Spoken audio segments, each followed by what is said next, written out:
ഞാൻ ഇവിടെ നിന്ന് എൻ്റെ കുഞ്ഞാന്ന് വിളിച്ചു കഴിഞ്ഞാൽ എവിടെ ഉണ്ടെങ്കിലും മന്ന ഇനി ഞാൻ ആരും വിളിക്കും എന്നോട് ചോദിച്ചാൽ അവൻ പറയും, സത്യം അവൻ പറയും. മകളെ കൊലപ്പെടുത്താൻ കാരണം ഒറ്റപ്പെടുത്തൽ എന്ന മൂഴിക്കുളത്തെ കുഞ്ഞിന്റെ അമ്മ. ഭർത്തൃ വീട്ടുകാർ തന്നെ ഒറ്റപ്പെടുത്തി നിർത്തിയെന്നും കുട്ടികളുമായി പോലും അകറ്റാൻ ശ്രമിച്ചുവെന്നും അമ്മയുടെ മൊഴി ആണ് പറയുന്നത്. അപ്പോഴും ഒരു മകനെ ഒന്നും ചെയ്യാതെ അവശേഷിപ്പിച്ചിട്ടുണ്ട്. എന്തുകൊണ്ട് മകളോട് മാത്രമായി ഈ ക്രൂരത എന്നത് വ്യക്തമായ ഉത്തരം ഇനിയും കിട്ടിയിട്ടില്ല എന്നാണ്. നമുക്കിടയിലും ഇത്തരത്തിലുള്ള സംഭവങ്ങൾ ഉണ്ടാകുമോ, ഒരു കുടുംബത്തിനകത്ത് ഇത്തരത്തിലുള്ള പ്രശ്നങ്ങൾ ഒരു കുഞ്ഞിന്റെ കൊലപാതകത്തിലേക്ക് നയിക്കും, അങ്ങനെയൊക്കെ നമുക്ക് ഒരുപാട് സംശയങ്ങളും ആശങ്കകളും ഒക്കെ ഉണ്ടായ ഒരു സംഭവമാണിത്. പക്ഷേ ആ കുട്ടിയുടെ അമ്മയെ വിശദമായി ചോദ്യം ചെയ്തപ്പോഴാണ് അവർ ആ കൊലപാതക കാരണം ഇന്നലെ പോലീസിനോട് വെളിപ്പെടുത്തിയത്. നേരത്തെ ഇവരെ അറസ്റ്റ് ചെയ്ത സമയത്തൊക്കെ തന്നെ ഇവർ ചോദ്യം ചെയ്യലിനോട് തീരെ സഹകരിക്കുന്നുണ്ടായിരുന്നില്ല. കൃത്യമായി ഒരു മറുപടിയും പറയാതെ തലകുലിച്ചിരിക്കുകയാണ് അവർ ചെയ്തിരുന്നത്. ഇന്നലെ അവർ കസ്റ്റഡിയിൽ ചോദ്യം ചെയ്യുമ്പോഴാണ് എന്തുകൊണ്ട് താൻ സ്വന്തം കുഞ്ഞിനെ കൊലപ്പെടുത്തിയെന്ന കാര്യം അവർ വെളിപ്പെടുത്തുന്നത്. അതായത് അവർ പറയുന്നത് ഭർത്താവിന്റെ വീട്ടിൽ താൻ വലിയ ഒറ്റപ്പെടലാണ് അനുഭവിച്ചുകൊണ്ടിരുന്നത്. തന്റെ സ്വന്തം കുട്ടികളിൽ നിന്ന് പോലും തന്നെ അകറ്റാനുള്ള ഒരു ശ്രമം ഭർത്തൃ വീട്ടുകാരുടെ ഭാഗത്തു നിന്നുണ്ടായി. ഒറ്റപ്പെട്ട് ജീവിക്കുകയായിരുന്നു താൻ. അത് തന്നെ വലിയൊരു മാനസിക പിരിമുറുക്കമാണ് തന്നിൽ ഉണ്ടാക്കിയതെന്നതാണ് അവർ പറയുന്നത്. അതിനുശേഷം തന്റെ ഭർത്താവ് തന്നെ ഒഴിവാക്കി മറ്റൊരു വിവാഹം കഴിക്കാൻ ആലോചിക്കുന്നതായിട്ടുള്ള വിവരം പോലും പറഞ്ഞു. അങ്ങനെ സംഭവിക്കുമ്പോൾ തന്റെ പെൺകുഞ്ഞ് ഇനി എങ്ങനെ ജീവിക്കും എന്നൊരു ആശങ്കയുണ്ടായി. ആ ആശങ്കയിൽ നിന്നാണ് ഈ കുഞ്ഞിനെ ഇല്ലാതാക്കാം എന്നൊരു ചിന്ത വരുന്നത് എന്നതാണ് അവർ പറയുന്നത്. എന്തായാലും ആ കൊലപാതകത്തിനുള്ള കാരണമായി അവർ പറയുന്നത് ഭർത്താവിന്റെ വീട്ടിൽ നേരിടേണ്ടി വന്ന വലിയ ഒറ്റപ്പെടുത്തലും അവരെ എല്ലാത്തിൽ നിന്നും ഒഴിവാക്കി മാറ്റി നിർത്തലും ഒക്കെ തന്നെയാണ് എന്നതാണ് അവർ ഇപ്പോൾ വിശദീകരിച്ചിരിക്കുന്നത്. മറ്റൊരു പ്രധാനപ്പെട്ട കാര്യം എന്നത് ആ കുഞ്ഞിനെ സംബന്ധിച്ചിടത്തോളം ഈ കൊലപാതകത്തിന് ശേഷമാണ് ആ പിഞ്ചുകുഞ്ഞ് അതിക്രൂരമായ ലൈംഗിക പീഡനത്തിനിരയായി എന്ന വിവരം പുറത്തേക്ക് വരുന്നത്. പോസ്റ്റ്മോർട്ടം ചെയ്ത ഡോക്ടർക്ക് തോന്നിയ സംശയം അവിടെ നിന്ന് അവർ വിശദമായ പരിശോധനയിലേക്ക് കടക്കുന്നു. അവിടെ നിന്ന് പീഡന സംഭവം ഈ അമ്മയ്ക്ക് ഏതെങ്കിലും തരത്തിൽ അറിവുണ്ടായിരുന്നു എന്ന സംശയം പോലീസിനുണ്ടായത്. കാരണം എന്തുകൊണ്ട് ഈ കുട്ടിയെ കൊലപ്പെടുത്തിയെന്നത് അവർ പറയുന്നില്ലായിരുന്നു ആദ്യഘട്ടത്തിൽ. അപ്പോൾ ഈ പീഡന വിവരം അവർ മനസ്സിലാക്കി അതുകൊണ്ട് ഈ കുട്ടിയെ ഇല്ലാതാക്കിയാനുള്ള ഒരു സാധ്യതയും പോലീസ് മുന്നിൽ കണ്ടിരുന്നു. പക്ഷേ ഇപ്പോൾ ചോദ്യം ചെയ്യലിൽ അമ്മ ആ പീഡന വിവരം അറിഞ്ഞിരുന്നില്ല എന്നതാണ് പോലീസ് മനസ്സിലാക്കുന്നത്. പോലീസ് ഈ കാര്യം പറയുമ്പോഴാണ് അവർ ആ ഒരു തിരിച്ചറിവ് കൂടി അവർക്ക് ഉണ്ടാകുന്നത് എന്നതാണ് ഇപ്പോൾ ലഭ്യമാകുന്ന വിവരം. എന്തായാലും ഈ കേസുമായി ബന്ധപ്പെട്ട് അമ്മയെ ഇന്ന് ഈ സംഭവ സ്ഥലത്ത്, അതായത് ചെങ്ങനാട് മൂഴിക്കുളം പാലത്തിന് സമീപത്തെത്തിച്ച് വിശദമായ തെളിവെടുപ്പൊക്കെ നടത്താനാണ് പോലീസ് തീരുമാനിച്ചിരിക്കുന്നത്. ഇതോടൊപ്പം തന്നെ ഈ കേസിൽ പോക്സോ കേസിൽ അറസ്റ്റിലായിരിക്കുന്ന ഈ ഭർത്താവിന്റെ അടുത്ത ബന്ധുണ്ട്. അയാൾ ഇപ്പോൾ മൂവാറ്റുപുഴ ജയിലിലാണുള്ളത്. പോലീസ് ചോദ്യം ചെയ്തപ്പോൾ അയാൾ ഒരു ഘട്ടത്തിലാണ് ഈ നടന്ന സംഭവങ്ങളെല്ലാം തന്നെ ഇയാൾക്ക് വിവരിക്കേണ്ടി വന്നു. കാരണം പോലീസിന് ഈ കുടുംബത്തിനുള്ളിലുള്ള ഒരാൾ തന്നെയാണ് ഈ കൃത്യം നിർവഹിച്ചത് എന്നത് ആദ്യഘട്ടത്തിൽ തന്നെ സംശയം ഉണ്ടായിരുന്നു. അങ്ങനെ ഇവരെ പലരെയും മാറി മാറി ചോദ്യം ചെയ്ത് ഒടുവിൽ ആ കുടുംബത്തിലെ ഏറ്റവും ഇളയ ആളാണ് താനാണ് ഈ കൃത്യം ചെയ്തത് എന്ന് പൊട്ടിക്കരഞ്ഞുകൊണ്ട് സമ്മതിക്കുകയായിരുന്നു. എന്തായാലും ആ പ്രതിയെയും കസ്റ്റഡിയിൽ വാങ്ങി വിശദമായി ചോദ്യം ചെയ്യേണ്ടി വരും. കാരണം ക്രൂരമായ ഒരു മനസ്സാണ് ആ വ്യക്തിക്കുള്ളത്. ലൈംഗിക വൈകൃതം വരെ ആ വ്യക്തി നടത്തി. എന്നാലേ മറ്റു ജോലികളൊക്കെ ചെയ്ത് ജീവിക്കുന്നയാൾ എന്നതാണ് പറയുന്നത്, കൂലിപ്പണിക്കാരനാണ് എന്നാണ് പറയുന്നത്. പക്ഷേ ഇതിനകത്ത് ഏറ്റവും പ്രധാനപ്പെട്ട ഒരു കാര്യം എന്നത് ഈ കുട്ടിയുടെ ഏറ്റവും അടുത്ത ബന്ധുവാണ്. അതുകൊണ്ട് തന്നെ ആ വീട്ടിൽ തന്നെ താമസിക്കുന്നയാളാണ്. അപ്പുറത്ത് തൊട്ടടുത്ത വീടുകളിലാണ് താമസിക്കുന്നത്. ഈ കുട്ടിയെ ഇയാൾ സ്ഥിരമായി ലാളിക്കുകയൊക്കെ ചെയ്യുന്നുണ്ടായിരുന്നു. അപ്പോൾ സ്വാഭാവികമായും സംശയം തോന്നേണ്ട ഒരു ബന്ധമല്ല അവർ തമ്മിലുള്ളത്. അതുകൊണ്ട് തന്നെ ആർക്കും ആ സംശയം തോന്നിയിരുന്നില്ല. കുടുംബത്തിനകത്ത് പോലും ഈ പോലീസ് ഈ അറസ്റ്റ് നടത്തുന്ന സമയത്താണ് വീട്ടുകാരും അയൽക്കാരും പോലും ആ ഞെട്ടലോടെ ആ വിവരം തിരിച്ചറിയുന്നത്. എന്തായാലും നമ്മുടെ മനുഷ്യ മനസാക്ഷിയെ വേദനിപ്പിക്കുന്ന, അതായത് നമുക്ക് ഒരിക്കലും ചിന്തിക്കാൻ കഴിയാത്ത ആ കാര്യങ്ങളാണ് ആ കുട്ടിയുടെ കാര്യത്തിൽ സംഭവിച്ചത്. ഈ അമ്മ കുട്ടിയെ കൊലപ്പെടുത്തിയ ആ ഒരു ഘട്ടത്തിലാണ് ഈ സംഭവങ്ങളെല്ലാം പുറത്തു വരുന്നത് എന്നതാണ്. അല്ലാത്ത പക്ഷം ഇത് ആരും അറിയാതെ ദീർഘനാൾ തുടർന്നു പോകാനുള്ള ഒരു സാധ്യതയുണ്ട്. കാരണം വളരെ ചെറിയ പ്രായത്തിൽ തന്നെ ആ കുഞ്ഞ് ലൈംഗികമായ പീഡനത്തിന് ഇരയായി എന്ന് പറയുമ്പോൾ ആ കുടുംബത്തിനകത്ത് എന്താണ് നടന്നിരുന്നത് എന്നത് നമുക്ക് ചിന്തിക്കാൻ പോലും വളരെ വേദനാജനകവും അതീവ ഗുരുതരവുമായിട്ടുള്ള സംഭവങ്ങളെയാണ് ശരിക്കും പറഞ്ഞാൽ ഇവിടെ കാണിക്കുന്നത്. ഒരു പിഞ്ചു കുഞ്ഞിന്റെ ജീവിതവും അവളുടെ ഭാവിയും നിഷ്ഠൂരമായി നശിപ്പിക്കപ്പെട്ട ദുരന്തങ്ങൾക്ക് മുന്നിൽ നാം ഒരുപോലെ വിറച്ചു നിൽക്കുകയാണ്. ഇവിടെ രണ്ട് പ്രധാന സംഭവങ്ങളെയാണ് കാണിക്കുന്നത് തന്നെ. ഒന്ന്, അമ്മ തന്റെ കുഞ്ഞിനെ കൊലപ്പെടുത്തിയതും രണ്ടാമത്തത് സ്വന്തം പിതാവിന്റെ സഹോദരനാൽ പീഡിപ്പിക്കപ്പെട്ടതും.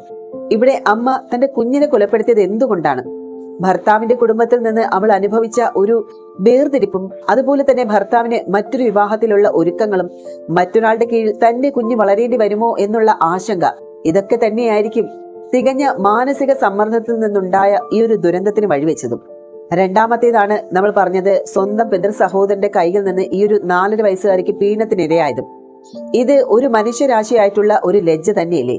ഒരു കുഞ്ഞിനെ സംരക്ഷിക്കേണ്ടത് കുടുംബത്തിന്റെ ധാർമ്മിക ബാധ്യതയായിരിക്കെ അതേ കുടുംബത്തിൽ നിന്നുള്ള ഒരാൾ തന്നെ ഈ ഒരു കുഞ്ഞിനെ ജീവൻ നശിപ്പിക്കപ്പെടുന്നതും സാമൂഹ്യ വ്യവസ്ഥയുടെ ഒരു തകരാറിന്റെ അടയാളം തന്നെയാണ്. ഈ സംഭവങ്ങളെ നമ്മൾ നോക്കുമ്പോൾ ഇത് വെറും കുറ്റകൃത്യങ്ങളല്ല, ഇവ ഒരു സമൂഹമായി നമുക്ക് മുന്നിലുള്ള വലിയ ചോദ്യങ്ങൾ തന്നെയാണ്. ഇവിടെ കുട്ടികളുടെ സുരക്ഷ നമുക്ക് എങ്ങനെ ഉറപ്പിക്കാം? കുടുംബത്തിൽ നിന്നുള്ള പെൺകുട്ടികൾ സുരക്ഷിതരല്ലെങ്കിൽ പിന്നെ എവിടെയാണ് അവരുടെ ഈ ഒരു അഭയം എന്നുള്ളത്? മാനസിക ആരോഗ്യത്തിന്റെ പ്രാധാന്യവും മാനസിക സമ്മർദ്ദങ്ങൾ എങ്ങനെ കൈകാര്യം ചെയ്യാമെന്നും സമൂഹം പഠിപ്പിക്കേണ്ട ഒരു സമയമാണിത്. നീതിയും സംരക്ഷണവുമാണ് ഇനി മുതൽ ഇവിടുത്തെ കുട്ടികൾക്കും സ്ത്രീകൾക്കുമായി ഉറപ്പുവരുത്തേണ്ടത്. അത് ശരിക്കും പറയാൻ നമ്മൾ കാണേണ്ടത് തന്നെയാണ്. ഇവിടെ സ്ത്രീയുടെ നില തന്നെ പൊളിച്ചുപോയ ഒരു കുടുംബ ബന്ധങ്ങൾക്കിടയിൽ തറ താഴ്ന്നിരിക്കുകയാണ്. ഭർത്താവിന്റെ കുടുംബത്തിലുണ്ടായ അവഗണനയും പൂർണ്ണമായ ഒറ്റപ്പെടുത്തലുമാണ് ഒരു സ്ത്രീയെ ഒരു മാനസിക അവസ്ഥയിലേക്ക് കൊണ്ടെത്തിക്കുന്നത്. സ്ത്രീകളുടെ മാനസികാരോഗ്യത്തിനും സമൂഹത്തിൽ ആവശ്യമായിട്ടുള്ള സഹാനുഭൂതിയും പിന്തുണയും നൽകുന്ന സംവിധാനം പ്രത്യക്ഷത്തിൽ നോക്കുകയാണെങ്കിൽ അതിപ്പോൾ ഇല്ലാതായിരിക്കുകയാണ്. കുട്ടിയുടെ ഭാവിയോടുള്ള ആകാംക്ഷ ഒരു വിധത്തിൽ അധികാരമെന്നും സംരക്ഷണമെന്നുമുള്ള ഒരു അഹമായി മാറിയപ്പോൾ അതിനൊടുവിൽ നടന്നതാണ് ഈ ഒരു കൊലപാതകം. പൊതുവെ നമ്മുടെ സമൂഹം കുട്ടികളെ സുരക്ഷിതരായ ബന്ധങ്ങളിൽ ജീവിക്കുന്നു എന്ന് ധരിച്ചിട്ടുള്ളപ്പോഴും ഈ സംഭവങ്ങൾ കാണിക്കുന്നത് പൂർണ്ണമായും വിപരീതമാണ്. ഇവിടെ കുട്ടിയെ ആക്രമിച്ചത് പിതാവിന്റെ സഹോദരനാണ് എന്നത് കുടുംബത്തിനകത്തെ അവിശ്വസനീയതയും അതുപോലെ അപകട സാധ്യതയും തന്നെയാണ് ചൂണ്ടിക്കാട്ടുന്നതും. കുട്ടികളെയും സ്ത്രീകളെയും സംരക്ഷിക്കാൻ നിയമമുണ്ടെങ്കിൽ പോലും അവയുടെ നടപ്പാക്കലിലും അതുപോലെ മുൻകരുതലുമെല്ലാം വലിയ കുറവുണ്ട് എന്ന് തെളിയിക്കുന്നത് തന്നെയാണ് ഇക്കാര്യങ്ങളെല്ലാം. ഇത്തരം സംഭവങ്ങളെ പലപ്പോഴും സമീപവാസികളോ അധ്യാപകരോ ബന്ധുക്കളോ മുൻകൂട്ടി ശ്രദ്ധിക്കേണ്ട വിഷയങ്ങൾ തന്നെയാണ്. അതായത് ആ കുട്ടിയിൽ വന്നിരിക്കുന്ന മാറ്റം, ശരീരത്തിലെ മുറിവുകൾ, അവര് എന്താ പറയുക വിഷാദമായിട്ട് നിൽക്കുന്ന ഒരവസ്ഥ കാണുമ്പോൾ അത് നമ്മൾ കാണാതെ പോകരുത്.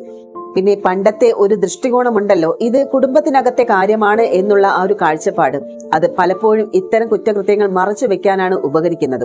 ശരിക്കും പറഞ്ഞാൽ പോലീസും സാമൂഹ്യ നീതിയുമെല്ലാം ഇത്തരം സംഭവങ്ങൾ നടന്നതിന് ശേഷം മാത്രമേ പ്രതികരിക്കുന്നുള്ളൂ എന്നുള്ളതാണ് മറ്റൊരു സത്യാവസ്ഥ എന്ന് പറയുന്നത്.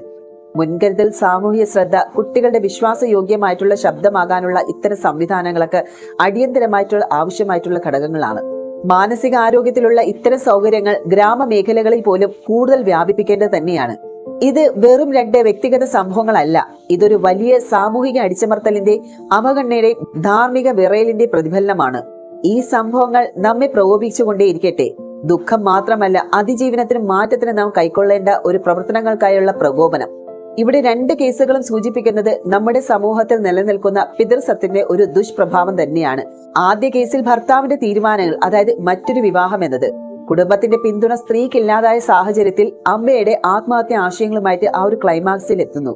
രണ്ടാമത്തെ കേസിലെ പുരുഷ ബന്ധു തന്നെ തന്റെ ലൈംഗിക വികൃതികളെ മൂല്യപരമായും നിയമപരമായും ഭയക്കാതെ കുട്ടിയിലേക്ക് വിടുന്നു.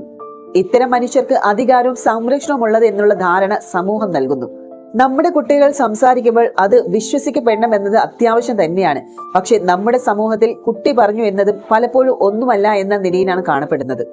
ഇത്തരം പീഡനങ്ങൾ ആവർത്തിക്കപ്പെടുന്നത് കുട്ടികളിൽ നിന്ന് ഇത്തരം സിഗ്നലുകൾ കിട്ടിയിട്ടും അവയെ അവഗണിക്കുന്ന കുടുംബ, വിദ്യാലയ, സമൂഹ ഘടനകൾ കാരണമാണെന്നാണ് തെളിയിക്കുന്നത്. ഇവിടെ അമ്മയുടെ കേസിൽ കാണുന്നത് തന്നെ മാനസികാരോഗ്യ സഹായം അവളുടെ ജീവിതത്തിൽ ഇല്ലാതിരുന്നു എന്നതാണ്. അവളുടെ അവസ്ഥയെ മാനസികാരോഗ്യ പ്രശ്നമെന്ന് തിരിച്ചറിയാൻ കുടുംബത്തിലും സമൂഹത്തിലും ഒരു സംവിധാനവുമില്ല. മനോരോഗികൾക്ക് ഒരു ലേബൽ നൽകിയും അവയെ ഒറ്റപ്പെടുത്തിയും നമ്മൾ പ്രശ്നം വലുതാക്കുകയാണെങ്കിൽ പ്രത്യാശയുടെ വാതിലുകളും അടയുകയാണ്. പീഡനത്തിന് ഒരേ വ്യക്തി 1.5 വർഷം കൃത്യമായും തുടരാൻ സാധിച്ചത് നമ്മുടെ ചൈൽഡ് പ്രൊട്ടക്ഷൻ മെക്കാനിസം, അതായത് CWC, ICDS, police child cell തുടങ്ങിയവയുടെ വീഴ്ച വരുത്തിയതിന്റെ ഒരു തെളിവ് തന്നെയാണ്.